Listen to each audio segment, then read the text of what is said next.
Hello, and welcome back to the second episode of Hacked and Unfiltered. I'm your host, Omar Rao. In the first episode, we talked about cybersecurity has moved far beyond old models of just protecting data. We talked about how Battlefield has changed. We broke down why OT matters more than ever. We talked about why software supply chain trust is now a major security issue, and why disruption is just another dangerous as theft. The key message from the first episode was simple, that cybersecurity today is about protecting operations, identities, trust, and continuity. It's not just about files, it's not just about endpoints, it's not just about a perimeter. And one of the most important part of the conversation was cloud identity.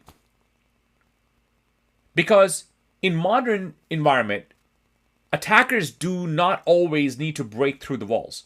Sometimes they just walk in through the front door using your credentials, using your tokens, your sessions, or even trusted applications. And that is what we're going to focus on today. Today's episode is all about cloud identity warfare. How one compromised account can become an enterprise-wide problem, and how attacker abuse that trust instead of smashing through the defenses. How cloud access, SaaS integrations, tokens, and identity permissions have become one of the fastest way to move through an organization. And most important, what you need to do about it. So sit back, relax, get your coffee, and let's get into it. So I'm going to start off why cloud identity is a new frontline. I've been in this industry for a long time. I have seen, I think, everything, just like you have. For years, cloud security conversation was focused on misconfiguration. It was about public storage. It was about open permissions. It was about exposed services, weak network controls. And those problems still matter. Don't take me wrong in any way. But the conversation has now shifted because identity now sits at the center of almost everything. Now think about how much of your environment is driven by identity. You have cloud consoles. You have Microsoft 365. You might have Google Workspace, AWS, Azure, GCP, Salesforce, GitHub, Slack, Okta. List goes on and on. Even you can think of all these identities. You have different type of SaaS admin portals. Maybe you have all these CI/CD pipelines. Maybe you have those API integrations connected to that. You have service account. You have third-party application. Almost every action in the cloud depends on identity. Why I mean by that? You have to understand you have too much on your plate, guys. You need to understand who is allowed in, who they can reach, what role they can assume, what tokens they hold, what application they trust, what permissions are inherited, what sessions are still active. That means that if an attacker compromised identity, they do not always have to exploit infrastructure directly. They can operate inside the same trust model your organization depends on every day. And that is what makes cloud identity so dangerous. Because it is quiet. It is scalable. It often looks legitimate. And if detection model is too focused on malware or obvious intrusion attacks, you may miss it completely. So what cloud identity abuse actually looks like? Let's make this as simple as possible. When people hear about cloud identity abuse, they often imagine some complex and advanced operations. But many identity-driven attacks begin with a basic weakness. You might know all of them. It starts with a stolen credential. It starts with having an MFA fatigue. Social engineering attacks. Somebody pretended to be a help desk guy. Somebody taking all these tokens, exposing all these session cookies, all these over-provisioned service account I have seen in my life. Or not having the proper OAuth approvals. Sometimes it's poor logging. And at the end of the day, it's going to come down to too much trust on the third-party apps. We have a blind trust sometimes on those apps.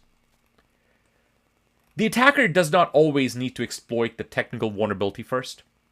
Sometimes they exploit people. Sometimes they exploit the process. Sometimes they exploit the trust. You have to understand, I can give you examples over examples. But they trick a user into approving a sign-in. They convince a support to reset the access. They capture all these tokens from compromised endpoints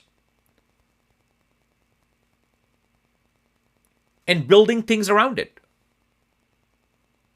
They literally abuse an old integrations no one reviewed. They inherit all these permissions through forgotten application.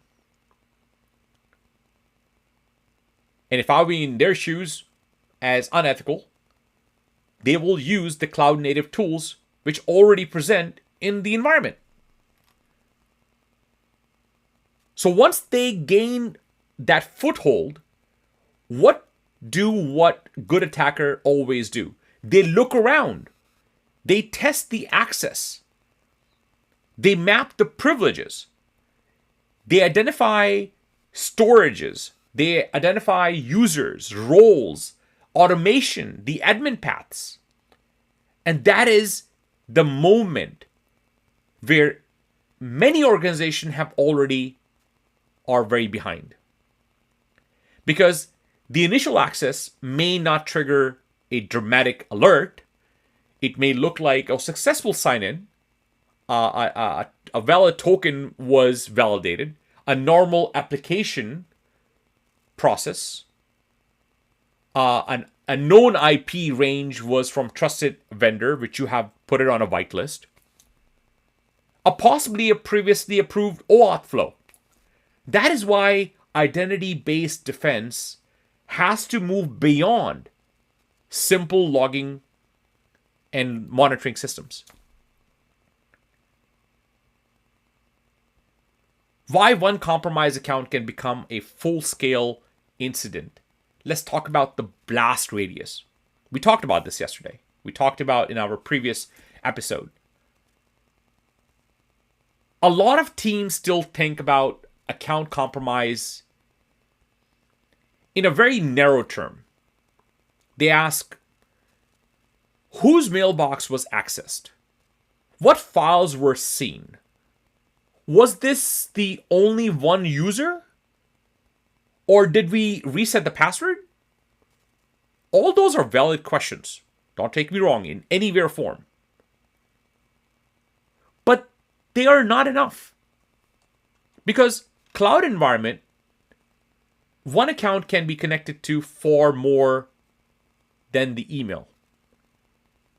That one identity may access to, let's say, shared drives, some kind of collaborational tools, some type of admin portals, cloud resources, secrets, source code of an application. It may be connected to a support system, maybe a finance application, customer record, could be connected to, deployment tools. Some of the federated applications running in the environment, or most of all, sometimes, is privileged group. And if the identity belongs to an admin or a developer or a finance lead or a help desk user or someone with a delegated authority, the impact grows very fast. Would you not agree with that? One compromised identity can allow an attacker to do a lot of damage. Like, for example, they can create a persistence. They can change MFA records. They can register new devices. They can approve all these malicious applications in the system.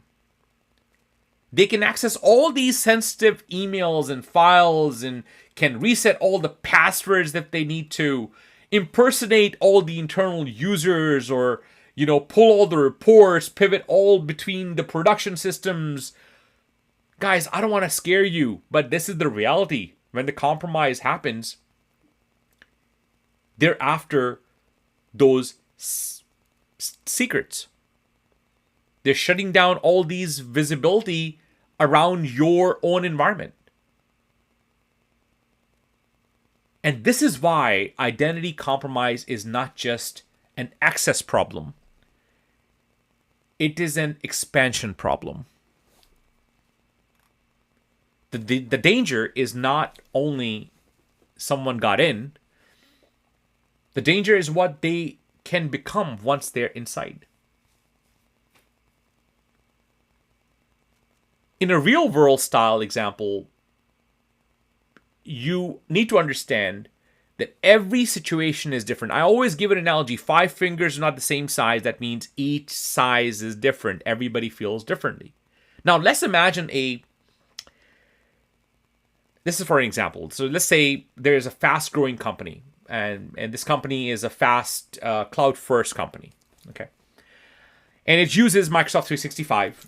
They probably use Azure, GitHub, Slack, Salesforce, and a handful of business applications. And it also has some kind of contractor, vendors, support team, remote employees, several internal administrators. On paper, they think they are secure. Okay? And they have MFA. Oh my God, they have MFA. And they have endpoint protection. They use a known identity provider. And they have alerts on. But let's say a threat actor targets one finance operational employee. They send a well-crafted phishing email. Maybe it looks like a document shared. Maybe it looks like an urgent sign-in issue. Maybe it leads to a fake login page. Maybe employee enters a wrong credential or their own credential. And the attacker captures them. Then they trigger the MFA prompts and the user approves it. And now the attacker has the access. At this point, many leaders think the damage is limited to a mailbox. But what happens next? The attacker reviews the inbox rules. They pull all the finance communication. They find vendor relationships. They look for password reset messages. They look for shared spreadsheets. They look for finding internal approvals. Seeing the references to invoices, bank details, customer accounts, executive communication. Now let's make it worse. The finance employee also has access to shared SaaS platform with approval, all the approval rights. Or they can initiate a workflow. Or they can be part of a group that can see sensitive documents. Or they can connect help desk through enough credibility to request additional changes. That one compromise can rapidly turn into a nightmare.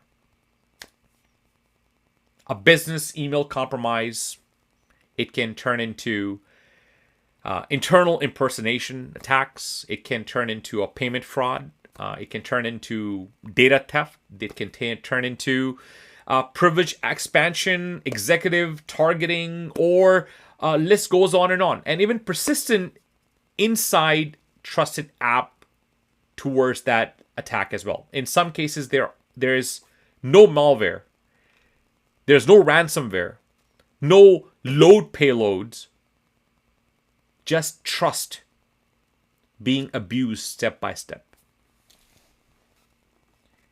And that is the reality of cloud identity warfare. Now let's go deeper. Credentials are only one part of this. You will agree with this.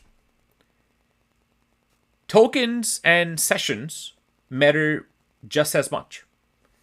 In many cloud environments, once a user authenticates, the system issues tokens that allows specific ongoing access. And that is useful for productivity because you need to have access, right? But it also creates risk. If an attacker steals a token or session cookie, they may be able to bypass the need for password entirety. And for a period of time. That means the defender needs to think beyond password reset now. If you, let's say, reset the password, but do not revoke active sessions, or rotate the tokens, or review the trusted devices, inspect all the application grant policies, you may not only actually removing the attacker. This is a huge mistake organization makes. They contain visibility symptoms. But they leave a hidden access alive. And then they wonder why suspicious behavior returns days later. I can tell you examples over examples, guys. I deal with them on a daily basis at Veeam.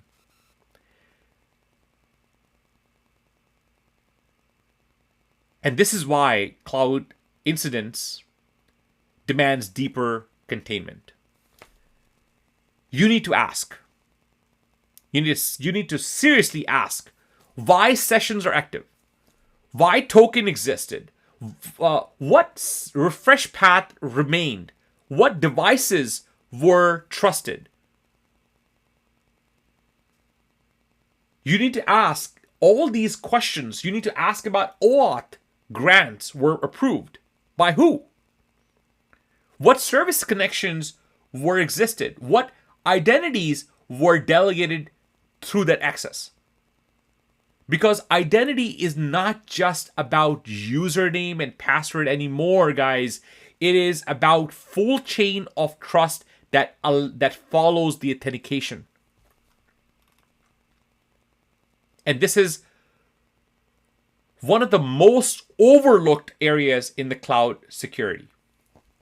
OAuth, third-party applications, invisible privileges.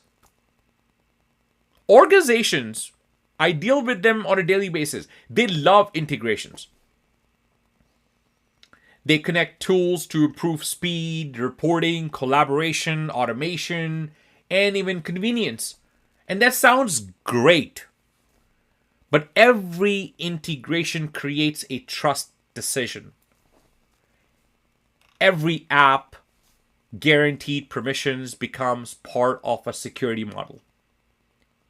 And many teams lose track of what has been approved over time.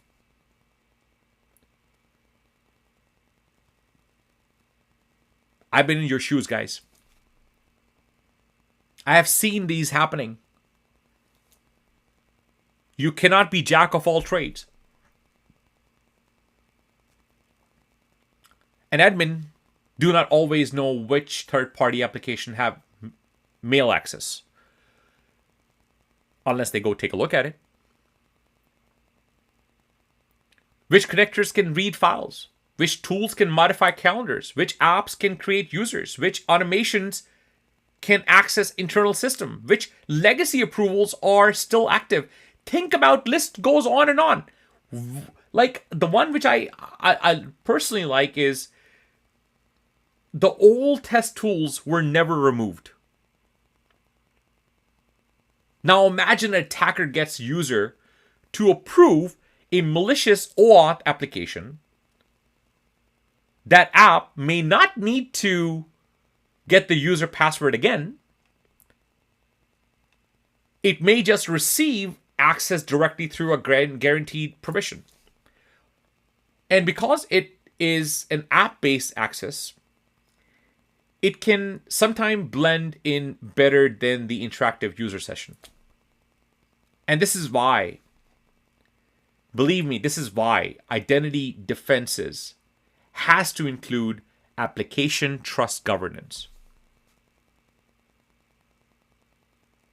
Not just the user sign-ins, not just MFA, not just passwords.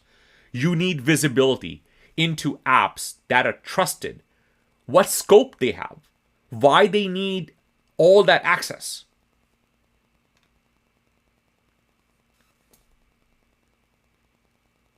And one thing I want people to also understand this, that regarding help desk, for example, and internal process that can become attack path. Attackers do not only target technology, they target support system. The process matter. The internal workflow matters. People matter.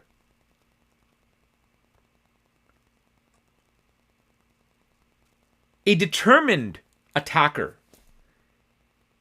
I'm talking about a determined attacker. The person, I call that a knucklehead all the time. They will impersonate an employee to the help desk guy. They will claim that they have lost the device. They will request for MFA reset. Or worse come to worse, they will ask for phone number to be changed. Or they will ask for, hey, it's an urgent access recovery option. I have to do this now. Putting some urgency behind it. Or using publicly available information to sound very credible. Or even leveraging time pressure to reduce scrutiny. Oh, it's been asked by the CEO, or it's been asked by this VP, or it's asked by this director. Urgency. And this is where cloud identity risk becomes an organization issue, not just a technical one. Because if your support and recovery process is weak, the attacker can bypass strong technical controls through a human procedure. And many organizations underestimate this. I'm sorry, guys, if you're not following me here, but let me tell you, I deal with this on a daily basis. These attackers deploy security tools, but they do not harden the workflows around those tools. So ask yourself, how are MFA reset approved? Who can change the recovery method? How are admin password reset handled today? What verification is required? What logging exists today in the support-driven changes?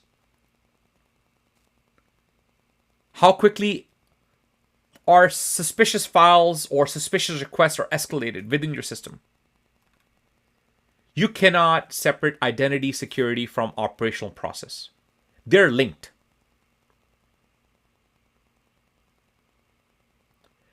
So I'm going to take some time here and talk about what defenders are still getting wrong. Here's a few common mistakes I see in the cloud identity security. First is that too much trust on MFA alone. Oh, MFA is important, but weak MFA can bypass abuse and even socially engineered. Second, not enough visibility into privilege access. Many teams know who the formal admins are, but not who has delegated or inherited that authority. Third, poor service account governance. I preach this all the time. Service account often have broad permissions, very weak rotation, a very little review. Fourth, no regular review of SaaS application permissions. We're still using old integration remains active for years. We said it and we forgot it. Literally forgot it. Fifth, I can think of weak sessions and token response during incidents. Password reset alone do not solve today's modern identity compromise. Period.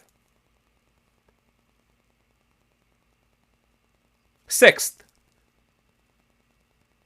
insufficient logging and retention.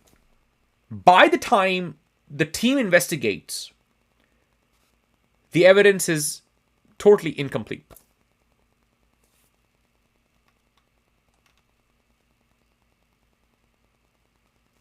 And the seventh one, which I can think of, is treating identity compromise like a user problem instead of environmental problem. If one user is compromised, you should assume the attack or the attacker has already trusted the environment around the user. That mindset matters. So you might now say, what organizations should do now? Now let's get practical. If you're listening to this, asking what to do next, start here. First, identify your highest risk identities. Not every account is equal. You need to go back to the drawing board, review all the global admins, all the cloud admins, all the finance approvers. You need to go into HR approvers and HR leaders, help desk staff, even not to leave any privileged developer, service accounts, automation identities, and my personal favorite is executive assistant. Yeah, they can spill the beans.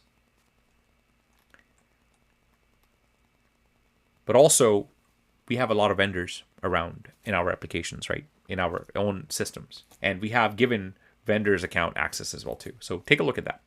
Ask yourself, what can this identity access? What can it approve? What can it reset? What does it inherit? What app trusts it? Second, move towards phishing resistant MFA. Not all MFA give the same protection. Push approval alone are not enough. Review your authentication method. Prioritize stronger controls for your high-risk users.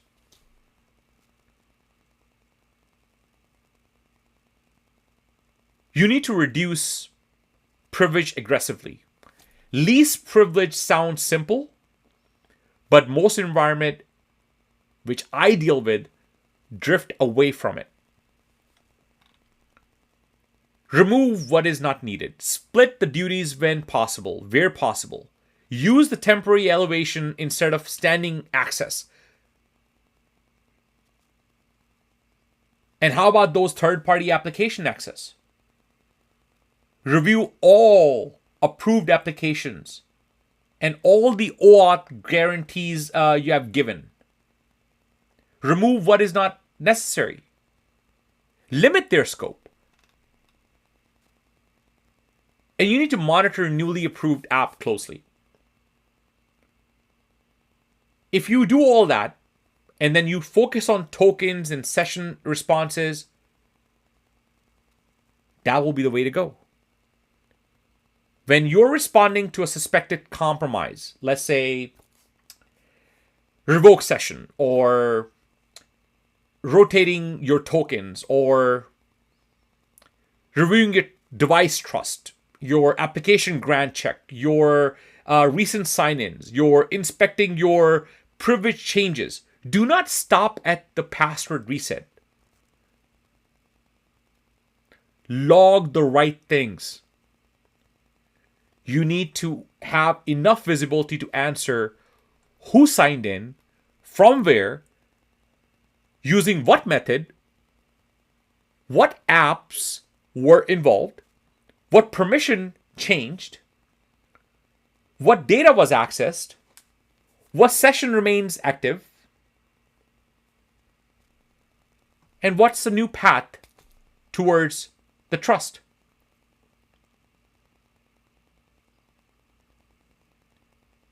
I do this all the time by rehearsing these identity-led incidents. I have a methodology of running a tabletop exercise based on stolen admin credentials. I kind of like make a scenario where we're looking at help desk MFA reset abuse. We're looking at malicious OAuth application approvals.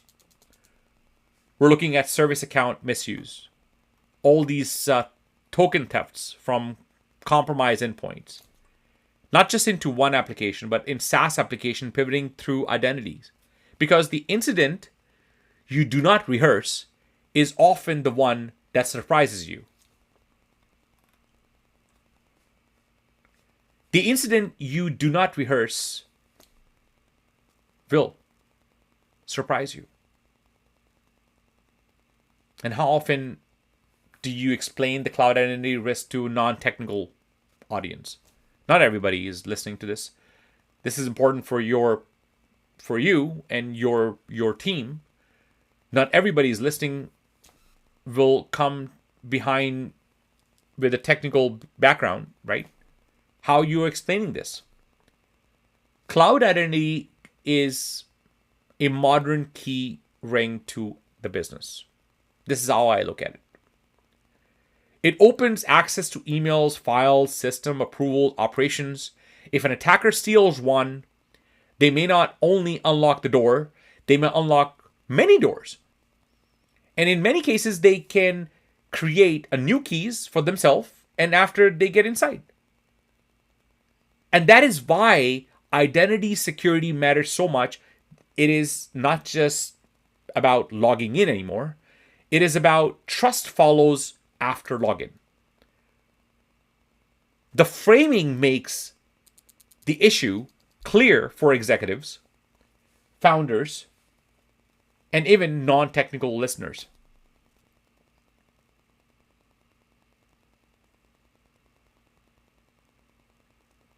What this means for leaders like yourself. And if you're a leader listening to this, here's a part you cannot ignore. Cloud identity is not just an IT issue, it is a business continuity issue. It affects your payments, your legal approvals, your customer trust, your internal communication. It can affect your software deployments. It can affect your executive access, vendor relationships, your operational continuity. If your team cannot clearly answer how identities are protected, monitored, and contained during an incident, then your organization has more exposure than it thinks. This is not about fear, guys. It's about realism. Because identity compromise is one of the fastest way for attackers to move from access to impact. Now let's bring this home. I think I've been talking for a long time here. Let's bring this home. If there's one message I want you to take from today, it is this. In the cloud, attackers do not always need to hack the environment itself. Sometimes they just need to become a trusted user inside it. That one shift can change the way you think about defense. Because when identity becomes an attack path, and prevention has to include people, process, token sessions, applications, recovery workflows, and even the privilege design, not just password, not just login screens. So what should you do after this episode, guys? After you're listening to this? Start with one action, guys. Pick one. Review all of your top 10 privilege identities. Go back and audit your OAuth and all the third-party approvals, who you have given access to. Test your response process for token theft. Review all the help desk MFA reset workflow. Identify every service account with broad permissions. Even confirm whether your high-risk users have phishing-resistant MFA. One action is enough to begin, because the goal is not more awareness. The goal is movement. I hope you have learned something new today, and you understand why I'm so passionate about cloud identity warfare. In the next episode, we will go deeper into major risk connects directly through supply chain compromise. We're going to break down how trusted software, all the CI/CD pipelines, how the third-party dependencies, automation workflows can become attack path into your environment. We'll talk about why organizations trust too much, validate too little, often discover supply chain exposure only after the damage is already underway. And before that next episode, here's the question what I want you to ask your team. If one trusted application or a pipeline in our environment was compromised tonight, what would we know? How far could that compromise spread before we stop it? If the answer is unclear, that is where your next security conversation needs to begin. Thanks for listening. I'm Omar Rao. Follow me on Hacked and Unfiltered. Share this podcast to the people who wants to listen. I write every day about cybersecurity. Follow me, subscribe me. It is free. And if you have any questions, reach out. Look forward to our next episode tomorrow, and we'll talk to you tomorrow.